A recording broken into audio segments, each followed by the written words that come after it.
नमस्कार, मैं हूं रवि तिवारी। आप देखना शुरू कर चुके हैं लोकल टीवी। आपको बताना चाहूंगा कि आज गांधी चौक में कांग्रेसियों ने प्रदर्शन किया है।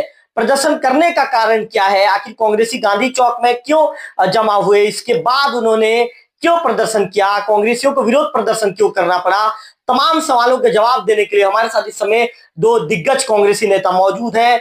किसान कांग्रेस का प्रदेश सचिव आशीष पांडे जी को तो आप जानते ही होंगे। इसके साथ साथ यूथ कांग्रेस के जो प्रदेश सचिव हैं उमेश डोंगरे जी हमारे साथ मौजूद हैं। दोनों खास नेताओं से बातचीत करेंगे। पहला सवाल आशीष जी से लेता हूं।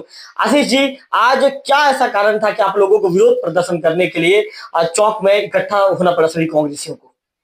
जो बाबा साहब के विषय में जो सदन में बात हुई आदरणीय अमित शाह के द्वारा, तो उसका हम विरोध करते हैं। ऐसा इस टाइप का अभद्र भाषा का प्रयोग बाबा साहब के लिए उन्होंने निकाला, उसका हम विरोध किए।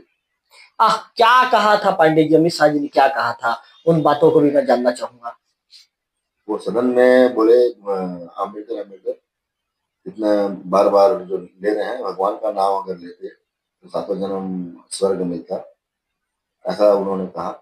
ये ऐसा उनको नहीं बोलना चाहिए, क्योंकि वो बहुत बड़े पद में है। अपने पद का अपना सम्मान रखना चाहिए उनको।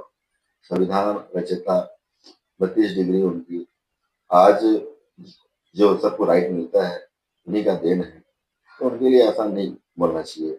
और भगवान जो हमारी बड़े बड़े विभूतियाँ हैं, गांधी जी हैं, सुभाष चंद्र बोस हैं, मंगल पांडे हैं, भगत सिंह हैं, राजगुरु हैं, वैसे ही अम्बेडकर जी भी हैं। कहीं ना कहीं मैं पूरा देश मानता है कि इंसान के रूप में एक भगवान भगवान ही जन्म लिए, जो इतने हमारे देश के लिए जो अपने सब कुछ उन्होंने कुर्बान कर दिया। एक नई दिशा में सब सब वर्गों के लिए उन्होंने काम किया, किसी एक वर्ग के लिए उन्होंने नहीं किया। महिलाओं को जो हक दिलाना और बहुत सारी ऐसी चीजें हैं जो उन्होंने अपना पूरा जीवन इस देश को दिया है, तो वो भगवान स्वरूप ही है। सूरज को हम रोशनी नहीं दिखा सकते, उनके विषय में ज्यादा मैं कह नहीं सकता। वो इतने बड़े बाबा साहब का सम्मान करना चाहिए, सदन में इस प्रकार की टिप्पणी नहीं करना चाहिए, उनको माफी मांगना चाहिए। आशीष जी ने साफ तौर पर कहा है कि निश्चित तौर पर मैं भी बाबा साहब अम्बेडकर जी के विषय में आपको बताना चाहूंगा। बाबा साहब अम्बेडकर जी महान पुरुष थे, हमारे देश के संविधान निर्माता थे, और आज पूरा देश उनका सम्मान करता है। सभी वर्ग के लोग उनका सम्मान करते हैं। सभी लोगों को समान रूप से जीने का अधिकार बाबा साहब जी ने दिया था। और जो कांग्रेसी नेता है आशीष पांडे जी का कहना है कि बाबा साहब के खिलाफ जिस तरह से टिप्पणी जो अमित शाह जी ने किया है, जो देश के गृह मंत्री हैं, उन्हें माफी मांगनी चाहिए। इस तरह की बातें आशीष पांडे जी के द्वारा कही गई है। अब युवा कांग्रेस के प्रदेश सचिव उमेश डोंगरे जी हमारे साथ मौजूद है, उनसे बातचीत करूंगा।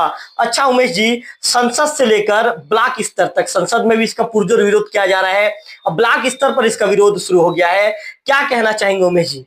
मेरे भी रूह खड़े हो गए, क्योंकि उन्होंने जो जिस तरीके से अम्बेडकर का नाम प्रयोग किया, इससे मेरा रूह खड़ा हो गया। क्योंकि आज मैं जो भी हूँ, आपको बताना चाहूंगा लोकल टीवी के माध्यम से, आज मैं जो भी आपके साथ बैठ पा रहा हूँ उनकी देन है। आज अमित शाह वहां बैठे, वो भी संविधान की देन है, जिन्होंने बाबा साहब ने निर्माण किया। आज इससे साफ झलकता है कि बीजेपी और ये जो मानसिकता उनकी क्या है।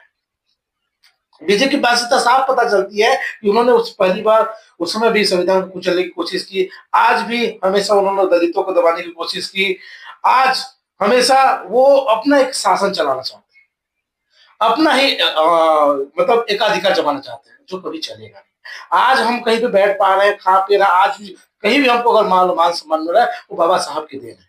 आज उसमें भी मांगना चाहिए और इस्तीफा दे देना चाहिए, क्योंकि उन्होंने केवल बाबा साहब अम्बेडकर के बारे में नहीं कहा अम्बेडकर, बल्कि उन व्यक्तियों के लिए कहा है जो कि उनसे उभर चुके। आज बाबा साहब की देन है जिससे लोग पढ़ना लिखना, हमको तो पढ़ने का अधिकार भी नहीं था, लेकिन बाबा साहब ने हमें पढ़ने लिखने, यहाँ तक कि महिलाओं को घर से निकलने का भी उन्होंने ये मतलब उनको अधिकार दिया था। तो आप उस व्यक्ति के बारे में बोल रहे हैं, चलो ठीक है, लेकिन अगर थोड़ी सी भी मानवता है ना अमित शाह जी, आप इस्तीफा दे दीजिए, या तो सबके सामने पब्लिकली भरी संसद में, जिस टाइप का हमने कहा है, आप भरी संसद में आप सबके सामने माफी मांगिए। तो उमेश डोंगरे जी ने साफ तौर पर कहा है कि जिस तरह से बाबा साहब के खिलाफ अमित शाह जी जो देश के गृह मंत्री हैं, अमित शाह जी ने जो टिप्पणी की है, उन्हें एक मानवता के नाते उन्हें अब सबके संसद में सबके सामने माफी मांगनी चाहिए, या तो फिर उमेश डोगरे जी ने तो इस्तीफा तक अमित शाह जी का मांग लिया है। कैमरा पर्सन विक्की के साथ रविकांत तिवारी, लोकल टीवी, देवो।